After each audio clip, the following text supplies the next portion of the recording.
പെട്ടെന്നാണ് അവളുടെ phone ring ചെയ്തത്. ഫോൺ റിങ് ചെയ്യുന്നത് കേട്ടതും അവൻ അവളിൽ നിന്നും അകന്നു മാറി. അവൾ അവനെ ദേഷ്യത്തോടെ നോക്കിയിട്ട് ചുണ്ടുകൾ തുടച്ചു. പിന്നെ ഷവർ ഓഫ് ചെയ്തിട്ട് അവനെ കൂർപ്പിച്ചു നോക്കി. അവൻ അവളിൽ നിന്ന് മാറിക്കൊണ്ട് അവളെ മൊത്തത്തിലൊന്ന് നോക്കിയായിരുന്നു. അവൻ്റെ വശ്യമായ നോട്ടം കണ്ട അവൾ ഇരു കൈകൾ കൊണ്ടും തൻ്റെ ശരീരം മറിച്ചു പിടിച്ചിട്ട് അവനെ കൂർപ്പിച്ചു നോക്കി മുഖം കൂട്ടി കാണിച്ചു.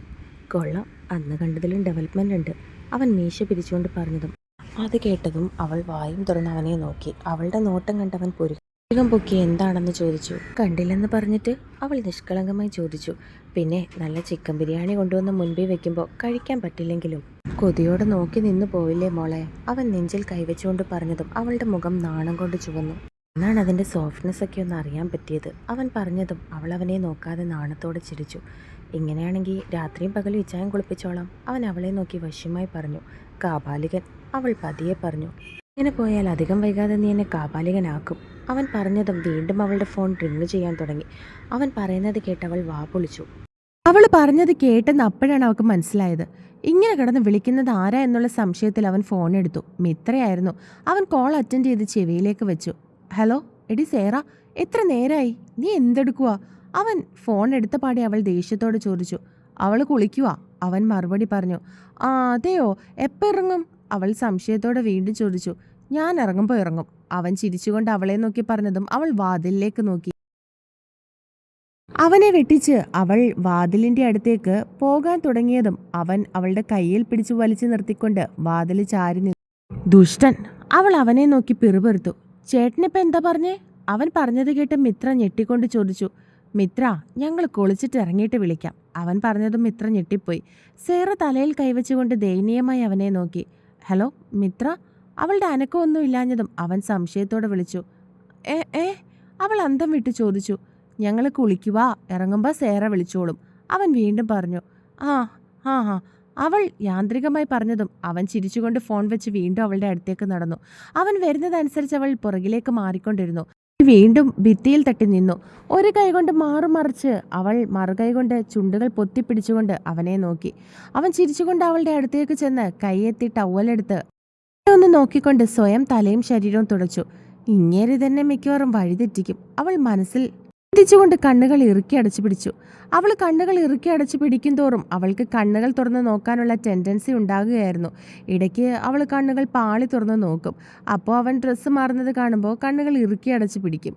എൻ്റെ കർത്താവേ, ഇങ്ങനെ നിർത്തിയ സ്ഥലത്തു നിന്നും ഞാനിത് തുടങ്ങേണ്ടി വരുമോ, അവൾ മനസ്സിൽ പറഞ്ഞു. ഒടുവിൽ അവൻ കതക് തുറക്കുന്ന സൗണ്ട് കേട്ടതും അവൾ കണ്ണുകൾ വലിച്ചു തുറന്നു. എടാ ഇച്ചായ, ഞാൻ എങ്ങനെ ഇറങ്ങി വരും ഇനി? ഒരു ടവൽ എടുത്താടാ ദുഷ്ട, അവൾ പുറകിൽ നിന്നും വിളിച്ചു പറഞ്ഞു. പോടി, വേണേ ഇങ്ങോട്ട് ഇറങ്ങി വാ, അവൻ അവളെ നോക്കി മുഖം കൂട്ടി കാണിച്ചുകൊണ്ട് പറഞ്ഞു. ഇങ്ങനെ ഇറങ്ങി വരുന്നേ, ഒരു ടവലും ഡ്രസ്സും എടുത്തതാ, അവൾ വീണ്ടും കൊഞ്ചി. പിന്നെ ഞാനെന്താ നിന്റെ വേലക്കാരനാണോ, നിന്റെ ടവലും ഡ്രസ്സും ഒക്കെ എടുത്തുകൊണ്ട് തരാൻ? വേണേ ഇങ്ങോട്ട് ഇറങ്ങി വാടി, അവൻ കപട ദേഷ്യത്തോടെ പറഞ്ഞു. അഴിക്കാൻ നേരെ ഈ ജാടയൊന്നും കണ്ടില്ലല്ലോ, ഇപ്പം എടുത്തു തരാൻ പറഞ്ഞപ്പോഴാണോ ജാട, അവൾ മുഖം കൂട്ടി കാണിച്ചു. അത് കേട്ട് അവൾ കാണാതെ അവൻ ചിരിച്ചുകൊണ്ട് മാരി തുറന്നു. ഒരു ടവലും അവളുടെ ഒരു ജോഡി ഡ്രസ്സും മറ്റും എടുത്ത് അവളുടെ കയ്യിൽ കൊണ്ടു കൊടുത്തു. അപ്പൊ എന്നോട് സ്നേഹമൊക്കെ ഉണ്ട്, അവൾ ചിരിയോടെ പറഞ്ഞു. കോപ്പുണ്ട്, ഇങ്ങനെ നിന്നാ എനിക്ക് തന്നെയാ പ്രശ്നം, അതുകൊണ്ടാ, അല്ലാതെ നിന്നോടൊന്നും ഉണ്ടായിട്ടല്ല, അവൻ ദേഷ്യത്തോടെ മറുപടി നൽകി. സ്നേഹമില്ലെങ്കിൽ പിന്നെ എന്തിനാ എന്നെ കിസ് ചെയ്തത്? കിസ് ചെയ്യാനും തൊടാനും പിടിക്കാനും ഒക്കെ പറ്റും, ഉള്ളിൽ എന്നോട് ഇഷ്ടമുണ്ടെന്ന് സമ്മതിച്ചു തരാനും വയ്യ, അവൾ ദേഷ്യത്തോടെ പറഞ്ഞു. അതങ്ങനെയൊക്കെ തന്നെയാ, എനിക്കും ഉണ്ട് വികാരങ്ങളൊക്കെ, അതൊന്നും ഇഷ്ടമല്ലെങ്കിൽ നീ പൊയ്ക്കോ, അപ്പോൾ പ്രശ്നം തീർന്നല്ലോ, അവൻ ദേഷ്യത്തോടെ മറുപടി പറഞ്ഞു. ഓഹോ, പോയിട്ട് നിങ്ങൾക്ക് നിങ്ങളുടെ ആ പഴയ കാമുകിയെ കെട്ടാനല്ലേ? തെരേസ ജോസഫിനെ. അത് കേട്ടതും തിരിഞ്ഞു നടന്ന് അവനൊന്ന് നിന്നു. പിന്നെ സംശയത്തോടെ അവളെ നോക്കി. അല്ലേ, അതിനല്ലേ എന്നോട് പോകാൻ പറഞ്ഞത്? അങ്ങനെ നിങ്ങളിപ്പോൾ സൂഹിക്കണ്ട, ഈ സേറ പോകാൻ ഉദ്ദേശിക്കുന്നില്ല, നിങ്ങളുടെ കെട്ടിയവളായിട്ട് ഞാൻ മതി, ഇപ്പോഴും ആ തെരേസയെ മനസ്സിൽ ധ്യാനിച്ചുകൊണ്ട് നടക്കുക പാരട്ടക്കളവൻ. അതും പറഞ്ഞ് അവൾ അവന് നേരെ വാതിൽ കൊട്ടിയടച്ചു. അവനാണെങ്കിൽ എന്താ ഇപ്പോൾ ഇവിടെ നടന്നേന്നുള്ള രീതിയിൽ നിൽക്കുകയാണ്. തെരേസ ജോസഫ് പള്ളിയിലുള്ളതാണ്. പണ്ട് 10-20 വയസ്സൊക്കെ ഉള്ള സമയത്ത് പള്ളിക്കൊയറിലൊക്കെ ഉണ്ടായിരുന്നു ഞാനും അവളും. അന്ന് മുതൽ ആ കൊച്ചിന് എൻ്റെ മേലൊരു കണ്ണുണ്ട്, അത് സേറയ്ക്കും അറിയാം. അവളോടാണ് ആദ്യം എനിക്ക് തോന്നിയ സംശയം പറഞ്ഞത്. അത് കേട്ട് അവൾ പിറ്റേ ആഴ്ച മുതൽ തെരേസയെ ശ്രദ്ധിക്കാൻ തുടങ്ങി. അവളെ നോക്കി ചിരിച്ചാ കുറ്റം, മിണ്ടിയാ കുറ്റം, അങ്ങനെ തെരേസയായിട്ട് റിലേറ്റഡ് ആയിട്ടുള്ള എന്ത് വന്നാലും സേറ മുഖവും വീർപ്പിച്ചിരിക്കും. എന്നാൽ പള്ളിയിൽ നേരെ തിരിച്ചാണ്. തെരേസ ഉൾപ്പെടെ കുട്ടികളെല്ലാം കരുതിയിരുന്നത് സേറയും ഞാനും തമ്മിൽ ഇഷ്ടത്തിലാണെന്നാണ്. എങ്കിൽ ഈ പൊട്ടിക്കാളി തിരിച്ചും. അവൾക്കൊഴിച്ച് എല്ലാവർക്കും അറിയാം എനിക്കവളെ ഇഷ്ടമായിരുന്നു എന്ന്. പഴയതോരോന്നോർത്തതും അവൻ്റെ ചുണ്ടിൽ പുഞ്ചിരി വിരിഞ്ഞു. കുറച്ച് നിമിഷങ്ങൾ കഴിഞ്ഞതും അവൾ ഡ്രസ്സ് മാറി ഇറങ്ങി വന്നു. കട്ടിലിരിക്കുന്ന അവനെ നോക്കി മുഖം കോട്ടി കാണിച്ചുകൊണ്ട് അവൾ തല തുവർത്താൻ തുടങ്ങി. ഡി, അവൻ വിളിച്ചതും അവൾ എന്താണെന്നുള്ള അർത്ഥത്തിൽ തിരിഞ്ഞു നോക്കി. തെരേസയുടെ മാരേജ് കഴിഞ്ഞോ? അവൻ സംശയത്തോടെ ചോദിച്ചു. ആ, കഴിഞ്ഞെങ്കിൽ. അവൾ എളിയിൽ കൈകുത്തി അവനെ നോക്കി പുരികം പൊക്കി. ഷേ, മിസ്സായി പോയല്ലോ. പിള്ളേരായോടി? അവൻ സംശയത്തോടെ ചോദിച്ചു. അത് കേട്ടതും അവൾ കട്ടിലിരുന്ന തലേണയെടുത്ത് അവൻ്റെ ദേഹത്തേക്ക് എറിഞ്ഞു. നിനക്കെന്താ? അവൾക്ക് പിള്ളേരായോന്നല്ലേ ചോദിച്ചുള്ളൂ. ആയില്ലെങ്കിൽ ഇപ്പം എന്താ നിങ്ങൾക്ക്? നിങ്ങൾക്കെന്താന്ന്? അവൾ ദേഷ്യത്തോടെ ചോദിച്ചു. അല്ല, ഞാൻ വേണമെങ്കിൽ ഒന്ന് ട്രൈ ചെയ്യായിരുന്നു എന്ന് പറഞ്ഞതാ. അവൻ പറഞ്ഞതും അവൾ ദേഷ്യത്തോടെ അലമാര തുറന്നു. അതിലുണ്ടായിരുന്ന അവൻ്റെ ഡ്രസ്സുകളെല്ലാം അവൾ താഴേക്ക് വലിച്ചിട്ടു. പിന്നെ അവനെ ഒന്ന് നോക്കിയിട്ട് ഇറങ്ങിപ്പോയി. ആ തെരേസ ബാംഗ്ലൂരിൽ പഠിക്കുക, MBAക്ക്. കല്യാണമൊന്നും കഴിഞ്ഞിട്ടില്ല, പോയി കെട്ടിക്കോ. പോകുന്ന പോക്കിൽ അവൾ വിളിച്ചു പറഞ്ഞു. എടി, എന്താടി ഇത് കാണിച്ചത്? അവൻ ദേഷ്യത്തോടെ ചോദിച്ചു. വേണമെങ്കിൽ അങ്ങോട്ട് അടുക്കിപ്പറക്കി വെക്ക്. അവൾ പുച്ഛത്തോടെ പറഞ്ഞതും അവൻ ചിരിച്ചു. അവൾ പുറത്തേക്ക് ഇറങ്ങി ഫോണെടുത്ത് മിത്രയെ വിളിച്ചു. മിത്ര, അവൾ വിളിച്ചു. ഡി, നീയും അങ്ങേരും കൂടി ബാക്കിയുള്ളവരെ പറ്റിക്കായിരുന്നല്ലേ? ഞങ്ങളുടെ മുമ്പിൽ അടിയും വഴക്കും അഭിനയിച്ചിട്ട് ഒറ്റയ്ക്കായപ്പോൾ റൊമാൻസും കളിക്കുക അല്ലേ? അവൾ ദേഷ്യത്തോടെ സേറയോട് ചോദിച്ചു. മിത്ര, ഹാജി, എടി, ഹാജി. അവൾ തുമ്മാൻ തുടങ്ങി. എടി, അങ്ങേരെനിക്ക് മനഃപൂർവ്വം പണി തന്നതാ. അവൾ മൂക്ക് തുടച്ചുകൊണ്ട് സെൻസർ ചെയ്ത് അവളോട് ഉണ്ടായതൊക്കെ പറഞ്ഞു. അപ്പോൾ എല്ലാം കണ്ടോ? മിത്ര സംശയത്തോടെ ചോദിച്ചു. ഇല്ലടി, സസ്പെൻസ് ഒന്നും പൊളിഞ്ഞില്ല. നീ വിളിച്ചില്ലായിരുന്നെങ്കിൽ ചിലപ്പോൾ. പക്ഷെ മുകളിലോട്ടെല്ലാം കണ്ടടി. എല്ലാം കണ്ടാച്ചു മോളെ. കാണുന്നതിലല്ലടി പ്രശ്നം. അതൊക്കെ ഓൾറെഡി കണ്ടതല്ലേ. ബറ്റേതാ പ്രശ്നം? ഈ തൊടലും പിടിക്കലും കിസിങ്ങൊക്കെ ഹൊറിബിൾ മോളെ. അങ്ങേര് ജയിലിൽ തന്നെയായിരുന്നോ അതോ വല്ല തുണ്ടുപടവും കാണാൻ പോയതാണോന്ന് എനിക്ക് സംശയമുണ്ട്, അവൾ പറഞ്ഞു. അത്ര ആക്രാന്തമായിരുന്നോടി? മിത്ര നഖം കടിച്ചുകൊണ്ട് ചോദിച്ചു. ആക്രാന്തമല്ലായിരുന്നു, ആവേശമായിരുന്നു. സേറ എന്തോ ഓർത്തതുപോലെ ദീർഘനിശ്വാസം എടുത്തുകൊണ്ട് പറഞ്ഞു. എടി, ഇത് ശരിയാവില്ല. കണ്ടോ, അങ്ങേര് ബാലൻ കെ നായരാകുന്നത് കണ്ടോ നീ? അവിടെ നിൽക്കുന്ന ഒട്ടും സേഫ് അല്ലടി. മിക്കവാറും ഇങ്ങനെ പോവാണെങ്കിൽ നീ അടുത്ത മാസം തന്നെ വയറ് വീർപ്പിക്കും, അവൾ വലിയ കാര്യത്തോടെ പറഞ്ഞു. ആ, അത് എനിക്ക് തോന്നി ഹാജി. അവൾ തുമ്മിക്കൊണ്ടിരുന്നു. നീ എന്താടി കിടന്ന് തുമ്മുന്നത്? അവളുടെ തുമ്മൽ കേട്ട് മിത്ര സംശയത്തോടെ ചോദിച്ചു. പിന്നെ ശീലമില്ലാത്തതൊക്കെ ചെയ്യുമ്പോൾ തുമ്മില്ലേ? എന്നെ അങ്ങേര് രാവിലെ തന്നെ കുളിപ്പിച്ചടി, അതും നല്ല തണുത്ത വെള്ളത്തിൽ. എനിക്കിതുപോലെ ശീലമുണ്ടോ? നിനക്കറിയാലോ, ഞാൻ രാവിലെ ഡിയോഡ്രൻറ്റും അടിച്ച് സ്പ്രേയും പൂശിയിട്ടാണ് വരുന്നതെന്ന്. ഹാജി, ഞാനാ ഇന്ന് കുളിച്ചത്, അതും തലനനക്കെ വെള്ളം ഒഴിച്ച്.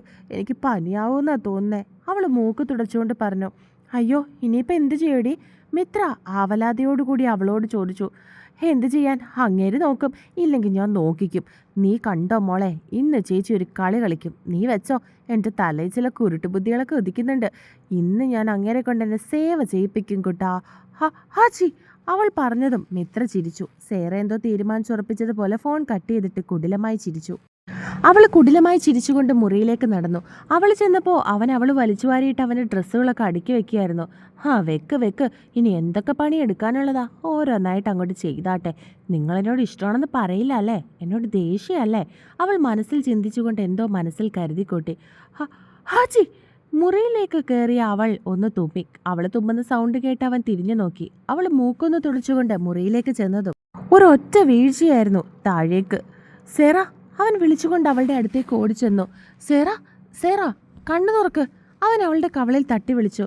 ഉറങ്ങുന്നവരെ ഉണർത്താം, ഉറക്കം നടിക്കുന്നവരെ പറ്റില്ലടോ കാബാലിക, അവൾ മനസ്സിൽ ചിന്തിച്ചുകൊണ്ട് ഉള്ളിൽ ചിരിച്ചു. മോളെ സേറ, അവൻ അവളെ അവലാതിയോടെ വിളിച്ചു. മോളോ? മീ, എന്നെ തന്നെയാണോ ഇങ്ങനെ മോളേന്ന് വിളിക്കുന്നത്? ഇനി മോക്ക് മുമ്പിൽ വല്ലതും ഉണ്ടായിരുന്നോ? ഞാൻ കേൾക്കാഞ്ഞതാണോ? കണ്ണും തുറക്കാൻ പറ്റില്ലല്ലോ, അവൾ മനസ്സിൽ തന്നെ വിചാരിച്ചിരുന്നു. സേറ, കണ്ണു തുറക്കടാ.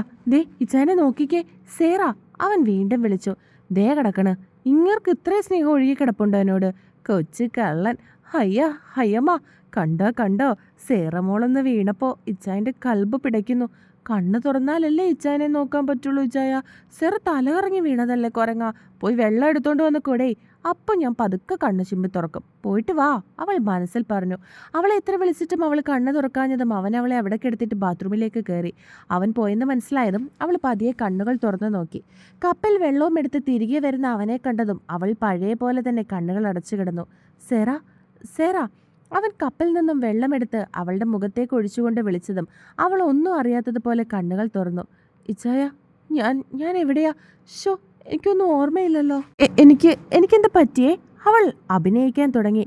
എന്താ സേറ, എന്തു പറ്റി? നിനക്ക് വയ്യായോ? അവൻ അവളുടെ മുഖത്തും കഴുത്തിലും മറ്റും കൈകൾ വെച്ചുകൊണ്ട് ചൂട് നോക്കി ചോദിച്ചു. എന്തോ വല്ലാത്ത ക്ഷീണം പോലെ, ശരീരം മുഴുവൻ വേദന എടുക്കുക, തുമ്മലും ഉണ്ട്. ഹാജി, അവൾ വീണ്ടും തുമ്മി. ഐസ്ക്രീം കുറച്ച് കയറ്റണം, അപ്പം ജലദോഷം പനിയും വരില്ല, അവൻ ദേഷ്യത്തോടെ പറഞ്ഞതും അവൾ വല്ലാതെയായി. ഞാൻ ഐസ്ക്രീം കുറച്ചേ കഴിച്ചുള്ളൂ, അവൾ പാവത്തെ പോലെ പറഞ്ഞു. കുറച്ചോ? ഇന്നലെ വാങ്ങിത്തന്ന കോൺ ഐസ്ക്രീം നീയല്ലേ കഴിച്ചത്? വലിയ ബോക്സിന്റെ പാതിയാക്കി വെച്ചത് ആരാ? ഇന്നലെ കിടക്കുന്നത് വരെ അതിലുണ്ടായിരുന്നല്ലോ, അവൻ സംശയത്തോടെ അവളോട് ചോദിച്ചു. അത് രാവിലെ ഞാൻ കുറച്ചേ കഴിച്ചുള്ളൂ. രാവിലെ ചായ ഇടാൻ പാല് നോക്കിയപ്പോൾ ആ ബോക്സ് എന്നെ മാടി മാടി വിളിക്കുന്നു. എന്നെ ഒന്ന് തുറന്നു നോക്കിയിട്ട് പോ സേറാന്ന് പറഞ്ഞു. അതെന്നോട് പറഞ്ഞതല്ലേ. ഹാച്ചി, തുറന്നു നോക്കിയില്ലെങ്കിൽ ഹാച്ചി, അവൾക്ക് വിഷമാവുമല്ലോ എന്ന് കരുതി ഞാൻ തുറന്നു നോക്കിയതാ. അപ്പോൾ കുറച്ച് കഴിച്ചു. ഹാച്ചി, അവൾ വാപ്പൊത്തി തുമ്മിക്കൊണ്ട് പറഞ്ഞു. കുറച്ച് കഴിച്ചതാണോ പാതി മുക്കാലം തീർത്ത് വെച്ചിരിക്കുന്നേ? അവൻ ദേഷ്യത്തോട് ചോദിച്ചു. ഞാൻ 5 സ്പൂൺ മാത്രമേ കഴിച്ചുള്ളൂ, സത്യം. ഹാച്ചി, അവൾ തുമ്മിയ കൈ അവൻ്റെ ഷർട്ടിൽ തുടച്ചുകൊണ്ട് പറഞ്ഞതും അവൻ അവളെ ഒന്ന് കൂർപ്പിച്ചു നോക്കി. അവൻ നോക്കുന്നത് കണ്ടതും സർവ്വനിഷ്കളങ്കതയും അവൾ മുഖത്ത് വാരി വിതറി അവനെ നോക്കി. നിന്റെ ആനവായിൽ 5 സ്പൂൺ തന്നെ ധാരാളം. ഞാൻ ഇന്നലെ പറഞ്ഞത് ഐസ്ക്രീം ഒന്നിച്ച് കഴിക്കരുത്, പനി പിടിക്കുമെന്ന്. അതെങ്ങനെയാ? പറഞ്ഞാൽ കുറച്ചെങ്കിലും അനുസരണ വേണം. അവൻ അവളെ പുച്ഛിച്ചുകൊണ്ട് പറഞ്ഞതും അവൾ മുഖം കോട്ടി കാണിച്ചു. ഇത് ഐസ്ക്രീം കഴിച്ചിട്ടൊന്നും വന്നതല്ല, രാവിലെ കുളിച്ചതുകൊണ്ടാ ഇച്ചാനെ എനിക്ക് പനി വരാൻ കാരണം. ഹാച്ചി, ഞാൻ രാവിലെ തല കുളിക്കാറില്ല, രാവിലെ തല കുളിച്ചാൽ എനിക്ക് പനി വരും. ഹാച്ചി, അവൾ അവനെ നോക്കി വീണ്ടും പറഞ്ഞു. എന്നിട്ട് നീ എന്താടി കോപ്പെ പറയാഞ്ഞത്? നിന്റെ വായിൽ എന്തുവായിരുന്നു രാവിലെ? അവൻ ദേഷ്യത്തോടെ ചോദിച്ചു. പറയാൻ ഇച്ചാൻ സമ്മതിച്ചോ? എത്ര തവണ ഹാച്ചി ഞാൻ പറഞ്ഞു ഞാൻ രാവിലെ ഹാച്ചി കുളിക്കില്ലെന്ന്. അപ്പം എന്നെ കുളിപ്പിച്ച് അടങ്ങും. അവൾ മൂക്ക് തുടച്ചുകൊണ്ട് വീണ്ടും പറഞ്ഞു. അത് ശരിയാ, പെണ്ണ് രാവിലെ പറഞ്ഞതാ അവൾ കുളിക്കില്ലെന്ന്. നിർബന്ധിച്ച് തലനനയ്ക്ക് വെള്ളം ഒഴിപ്പിച്ചു. അവൻ അത് ഓർത്തതും വിഷമം വന്നു. അവൻ്റെ മുഖം മാറി വിഷമമായതും അവൾ വിജയിച്ചതുപോലെ അവൾക്ക് തോന്നി. അവൾ അവനെ നോക്കി വയ്യായിക അഭിനയിക്കാൻ തുടങ്ങി. എനിക്കൊന്ന് കിടക്കണം, എനിക്ക് ഭയങ്കര ക്ഷീണം, അവൾ വയ്യായിക അഭിനയിച്ചുകൊണ്ട് അവനോട് പറഞ്ഞു. അവൻ അവളെ പിടിച്ച് എഴുന്നേൽപ്പിച്ചു. പിന്നെ പതിയെ അവളെ കട്ടിലേക്ക് കൊണ്ട് കിടത്തി. ഞാൻ പോയി ചായ ഇട്ടുകൊണ്ട് വരാം, അവൻ അവളെ നോക്കി പറഞ്ഞതും അവൾ തലയാട്ടി. അവൻ മുറിയുടെ വാതിൽ കടന്നു പോയതും അവൾ ഫോണെടുത്ത് മിത്രയ്ക്ക് മെസ്സേജ് അയച്ചു. എടി മിത്രേ, നീ ഇങ്ങോട്ട് വരുന്നെങ്കിൽ വാ, നിന്റെ ക്രിസ്റ്റി ചേട്ടൻ ഇവിടെ പണിയെടുക്കുന്നത് കാണാം, അവൾ മെസ്സേജ് അയച്ചു. കുറച്ച് നിമിഷങ്ങൾ കഴിഞ്ഞതും അതിൽ ബ്ലൂടിക്ക് വീണു. ഇതെന്തുവാടി കാര്യം? നീ എന്തേലും ഒപ്പിച്ചോ? അവൾ തിരികെ ചോദിച്ചു. സേറ നടന്നതൊക്കെ വോയിസ് അയച്ച് അവൾക്ക് പറഞ്ഞു കൊടുത്തു. ഞാൻ വരുന്നത് നിന്റെ വീട്ടുകാർ കണ്ടാലോ? അവൾ സംശയത്തോടെ തിരികെ മെസ്സേജ് അയച്ചു. വീട്ടുകാർ കണ്ടാലെന്താ? നീ എൻ്റെ ഫ്രണ്ടല്ലേ, എന്നെ കാണാൻ വന്നതാണെന്ന് കരുതിക്കോളും. നിന്റെ അമ്മ വിടുവോ ഇങ്ങോട്ട്? സേറ വീണ്ടും ചോദിച്ചു. എങ്കിൽ വരാം, അത് കുഴപ്പമില്ലടി, ഞാൻ അമ്മയോടെല്ലാം പറഞ്ഞു. അമ്മയ്ക്കൊക്കെ ഭയങ്കര വിഷമോ സഹതാപമോ നിന്നോട്. നീ നിന്റെ ഇഷ്ടപ്രകാരം പോയതാണെന്ന് അവർക്കറിയില്ലല്ലോ, മിത്ര പറഞ്ഞു. എൻ്റെ മമ്മി ഇന്നലെ വിളിച്ച് കരച്ചിലായിരുന്നു. മോളെ ഭീഷണിപ്പെടുത്തി കെട്ടിയെന്നാ പപ്പയും മമ്മിയും കരുതിയിരിക്കുന്നത്. അവളും തിരികെ മറുപടി പറഞ്ഞു. ഞാൻ കുറച്ച് കഴിഞ്ഞിട്ട് അങ്ങോട്ടേക്ക് വരാം, മിത്ര പറഞ്ഞതും സേറ ലവ് സിമ്പിൾ സ്മൈലി അയച്ചു.